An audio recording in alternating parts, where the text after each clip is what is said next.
Ayan guys, si Ari. Yun o. Short update. Naka-8 checkpoint tayo ngayong araw. At 7 PM pa rin. And welcome to Ilocos Sur. Sheesh. Diyan na tayo hanap sa Ilocos Sur na matutulugan. Tagutin maybe. Pero kakain muna kami ngayon dito. And surviving mga kasama natin. Parang alang nangyari.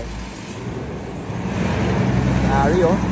So, overall, experience natin ngayong araw kay ARY. Although, mahirap yung ruta, maaraw, maulan, taas ba pang bundok hanggang sa pinakamasikip na nadaanan natin ngayong araw.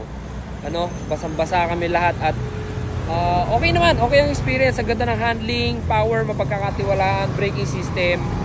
At sa gulong, although hard compound siya, makapit yung pagiging dual sport tire niya, pero medyo may konting ano pa rin siya sa mga basa kasi hard compound siya. So mas maganda pa rin talaga yung dual sport tire na medium compound. Ayan.